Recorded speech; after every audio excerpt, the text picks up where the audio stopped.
So it probably happens to me about once a week or so. I will be in a conversation with someone, and because of whatever it is we're talking about, I begin to feel this overwhelming urge to interrupt that person and ask them this question.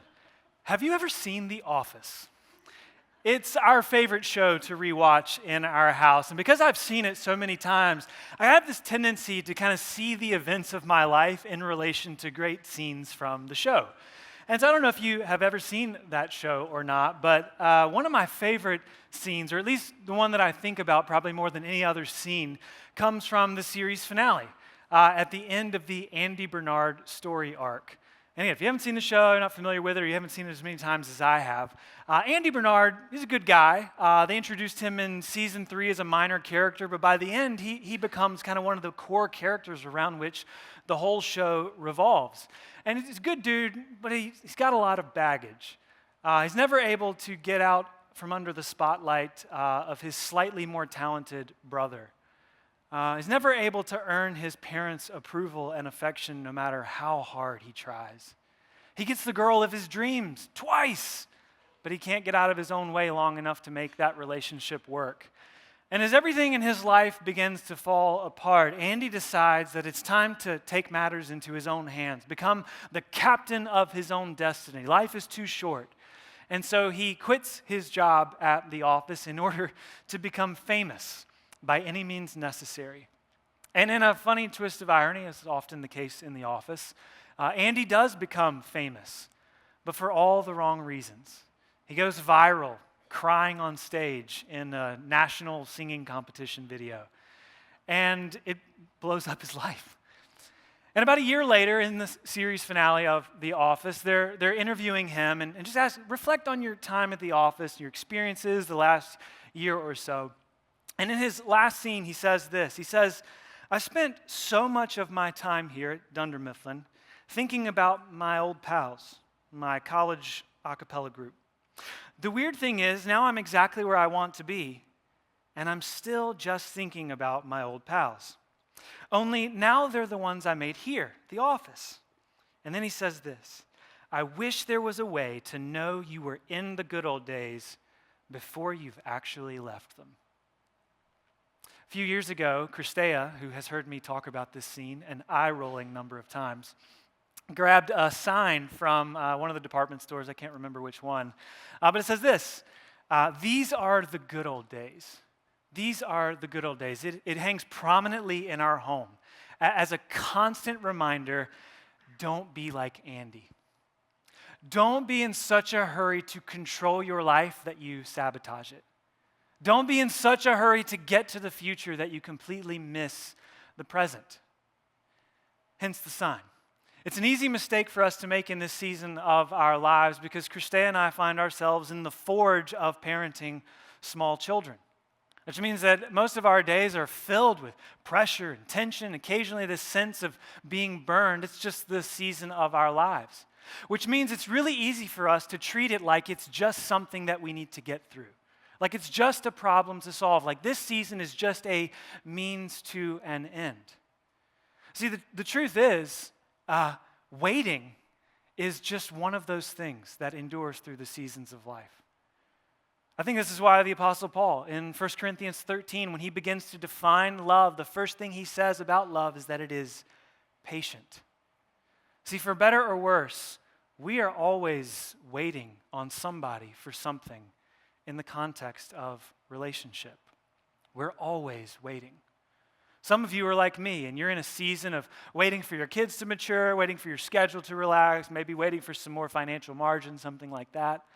Others of you, though, you're waiting for a family member or a friend to make a decision to put their faith in Jesus, and it burdens you.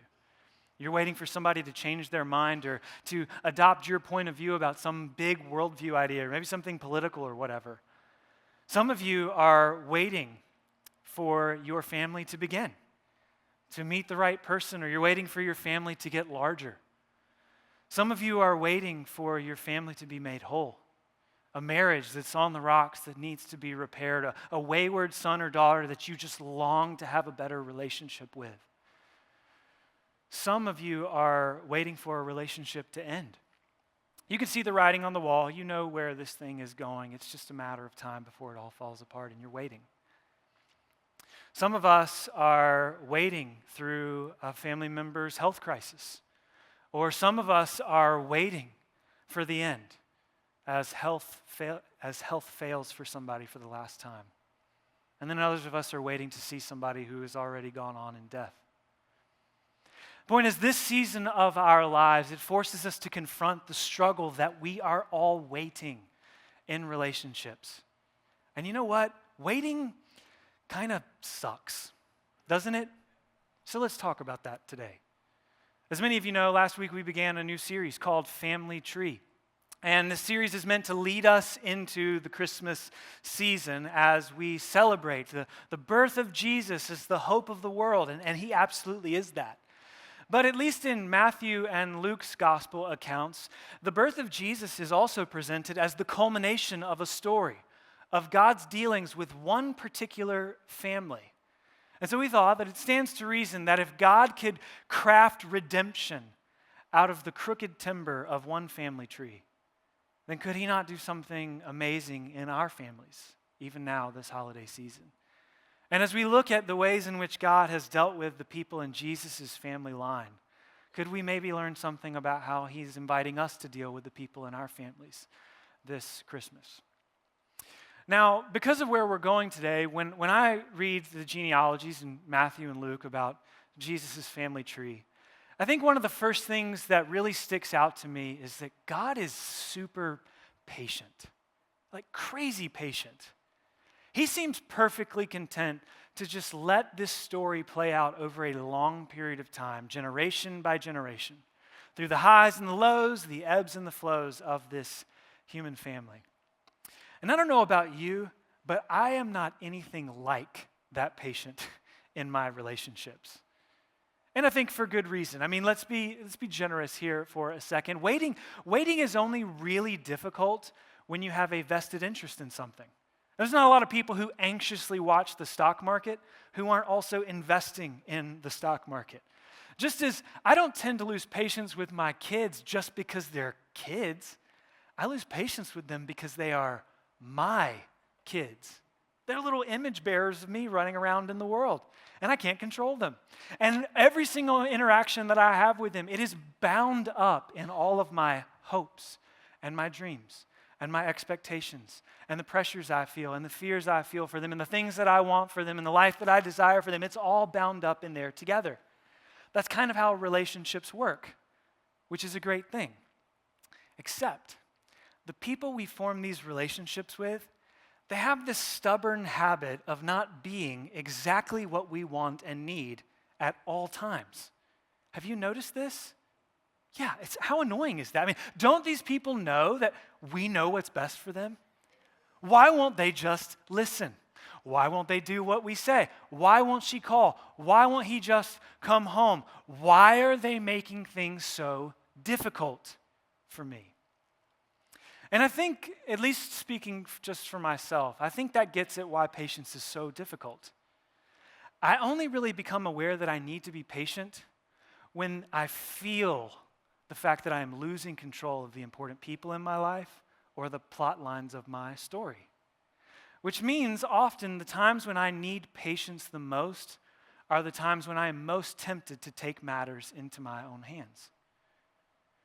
Which makes me think, perhaps, again, just speaking for myself, if the real reason that I struggle with patience sometimes is because deep down, in a wordless kind of way, I believe that if people would just do what I say, and if things could just go my way, then life would be better. Not just for me, for everybody. Like life would be better for everybody if I had more control and influence over things. Of course, just saying that out loud makes it sound ridiculous, doesn't it?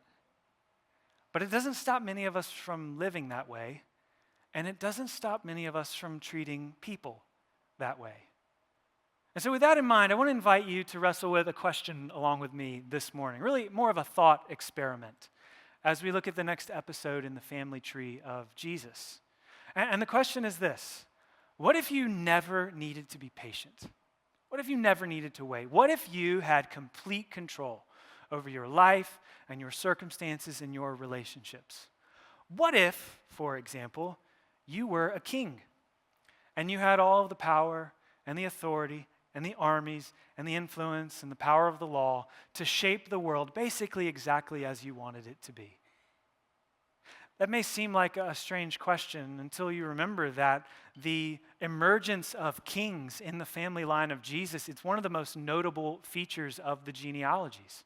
Matthew says it like this, that Jesus was descended from Jesse, the father of King David. David was the father of Solomon, who became king, whose mother had been Uriah's wife. Her name was Bathsheba. Now, as so often when you're listing things off in a genealogy, what's said is important, but what's not said is also very important. And in this sentence alone, there are decades and dozens of chapters of the Bible that you kind of need uploaded in your mind to understand what's happening here. And so, a moment of context. Last week, Pastor Paul told us about the story of Abraham, the man of faith, the man who trusted God and his good promises of blessing and love and life, that Abraham's family would become a great nation and that this great nation would dwell in a promised land in the presence of the Lord.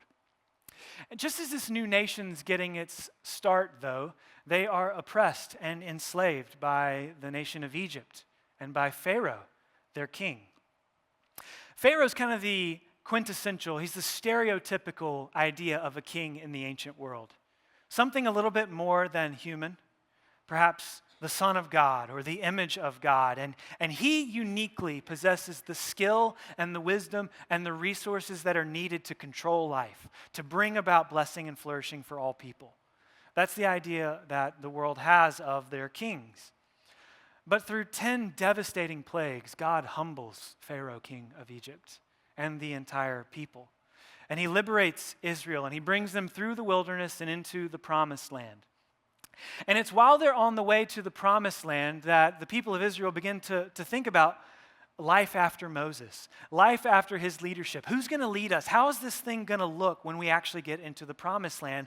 And they begin to have conversations about what it might look like to have a king. Now, for our purposes today, there's one place that I want to make you aware of, and it's from Deuteronomy chapter 17. This is where God tells the people what he wants their king to be like when they get into the promised land. With Egypt still fresh on their minds and all of their experiences there, here's what God says he wants the king to be like. You need to choose an Israelite. It needs to be someone from your own group of people. They shouldn't pursue having a lot of horses. It's like the ancient version of tanks and warplanes. They shouldn't be allied with Egypt. We're not going back there. They shouldn't have a lot of wives. They shouldn't pursue collecting a lot of gold and silver for themselves. What they should do instead is study the law. They should make a copy of the law and study it day and night so that they don't become conceited and think that they're better than the people that they lead. That's what we're looking for when it comes to a king. The first person to get a crack at becoming king over Israel is a man named Saul. He's a terrible king. And so God takes the throne from him and gives it to a man named David, the youngest son of a man named Jesse. David becomes a great king. And it is during his life and during his reign that he's able to pull the 12 tribes of Israel into kind of one cohesive national identity.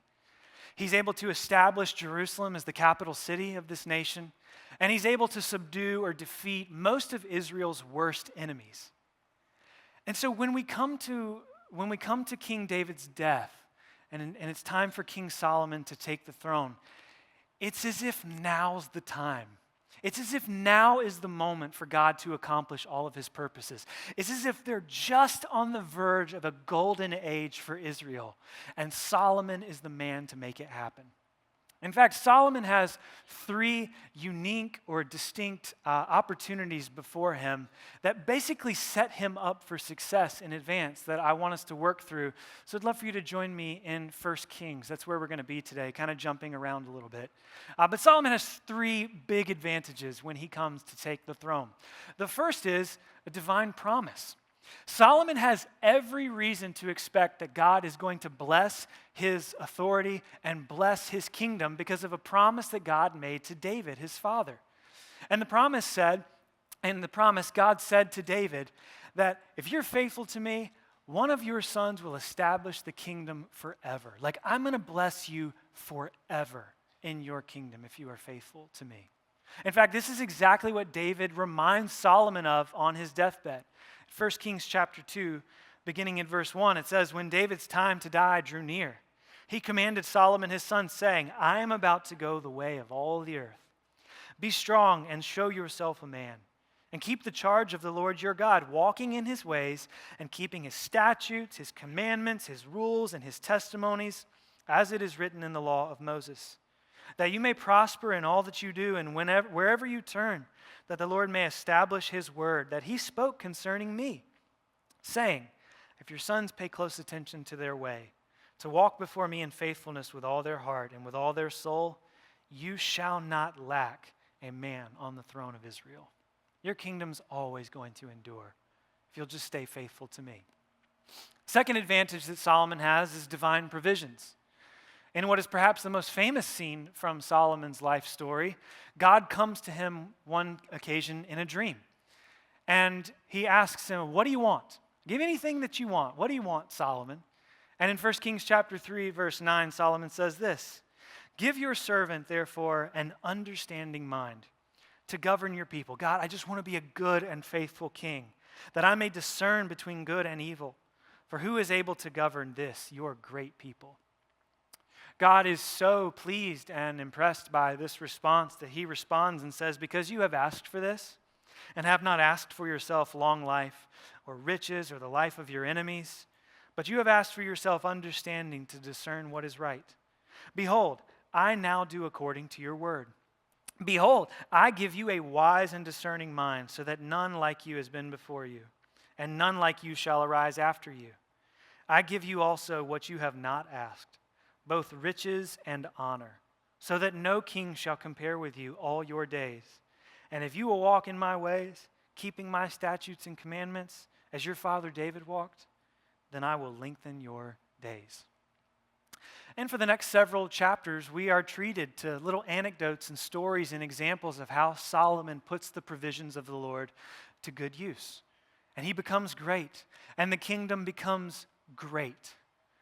But nothing that Solomon does is greater than when he accomplishes his father's vision by building a temple in Jerusalem, which is his third great insight. The divine presence of the Lord is an advantage for Solomon.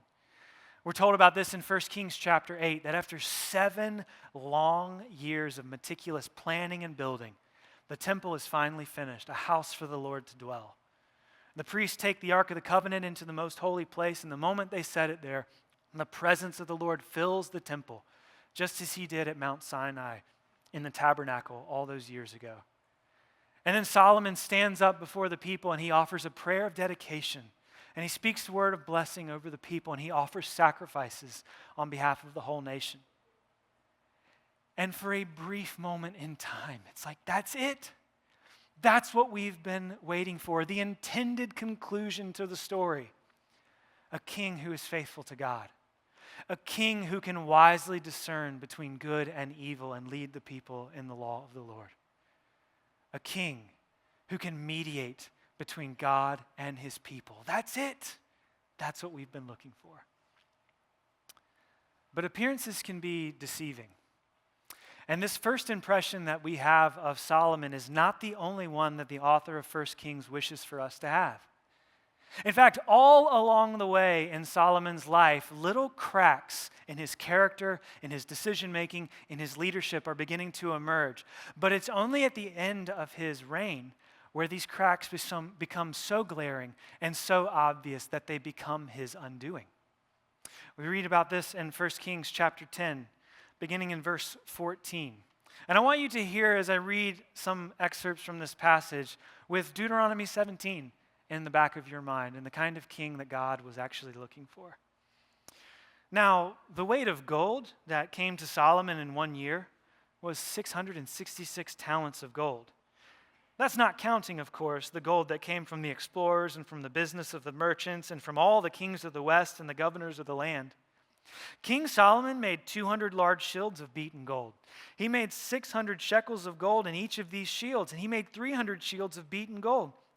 You're not going to believe this, but the throne had 6 steps, and it had a round top, and on each side of the throne were armrests, and a step on each of the 6 steps. And it was all covered in gold. All the vessels of the house of the forest of Lebanon were of pure gold. None were of silver. Silver was not considered as anything in the days of Solomon. And King Solomon excelled among all the kings of the earth in riches and in wisdom. And the whole earth sought the presence of Solomon to hear the wisdom which God had put in his mind. Oh, and every single one of them, when they would visit, they brought presents, articles of silver and gold, garments, myrrh, spices, horses and mules, so much year by year, so much gold and silver. And let's talk about the horses that Solomon had. He gathered chariots and horsemen. He had 1,400 chariots and 12,000 horsemen. And he stationed those in the chariot cities and with the king in Jerusalem. And the king made silver as common as in Jerusalem as stone. And he made cedar as plentiful as the sycamore. And he imported all of this, by the way, from Egypt. All of these horses. He made alliances with Egypt to make this happen. Let's talk about Solomon's marriages. Solomon had a lot of wives, and he loved them. Wives from all of these different foreign lands, of which it was said, "You shall not enter into marriage with them, neither shall they with you, for surely they will turn your heart away to other gods." And Solomon clung to these in love. He had 700 wives who were princesses and 300 concubines, and his wives turned away his heart. For when Solomon was old, they turned his heart away after other gods, and his heart was not wholly true to the Lord his God. And then it concludes, "And so he did for all his foreign wives who made offerings and sacrifices to their gods." He did evil in the sight of the Lord. A king who loves gold and silver, who collects a ton of horses and chariots, who makes alliances with Egypt, who has a ton of wives, and who leads the nation in idolatry and the worship of false gods.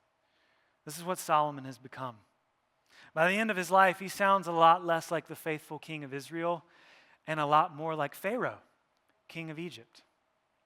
And so is it any wonder that by the end of his time, he had essentially turned Israel into a new form of Egypt. He rounded up all of the non-Israelites and turned them into slaves for his construction projects. He heavily taxed his people to pay for it all. And he used the best of the resources and the skill and the people of Israel in order to administrate his kingdom and to make his name great. And God has seen enough. And God determines to take the throne from Solomon. God even determines to let the nation fall into civil war, a division from which they will never fully recover. And so I asked you a few minutes ago, let's do a thought experiment. Let's wrestle this question to the ground. What if you never needed to be patient? What if you never needed to wait? What if you had complete control over your life and your circumstances and your relationships? What if you were like a king? And this is why I love the Solomon story so much. Because whenever I'm tired of waiting, whenever I'm tempted to think that the real thing that I need is control over the people in my life, the real thing I need is more influence over the outcome and the trajectory of my life, I try to remember Solomon. He had everything going for him. He seemed to be the very best of us, doing the very best he could.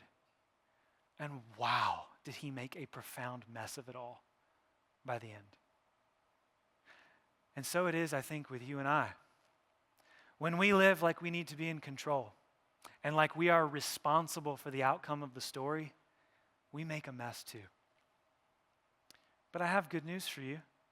It doesn't have to be that way. We don't have to live that way. Instead, we can choose patience.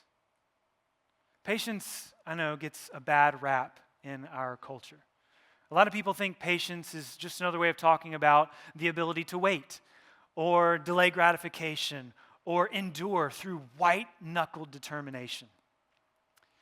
Other people think patience is just kind of a flowery, virtuous way of talking about being resigned or disengaged in the business of actually living. And to be sure, sometimes patience does look like waiting. It does just look like doing nothing sometimes. But those meanings of patience are secondary at best.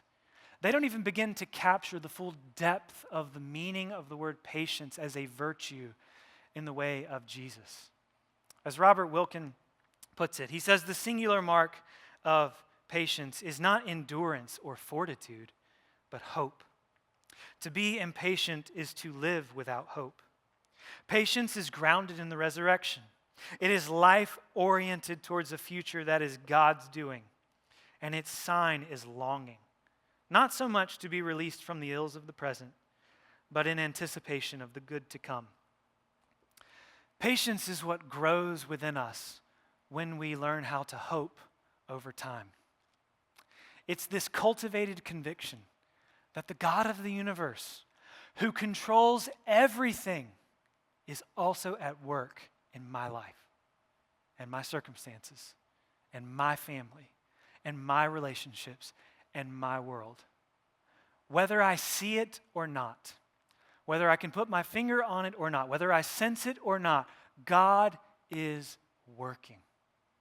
God is always working. How do I know? That's actually what Christmas is all about. You see, we were waiting a long time for a king like Solomon, and one who is greater than Solomon has finally arrived. And his name is Jesus, Emmanuel, God with us, who became like us in order to reach us, who came into this world to clean up all of our messes and bring the story to its intended conclusion. Through Jesus, God is making all things new. It's just a matter of time. Or as the Apostle Paul says so famously in Romans 8, for in this hope we were saved.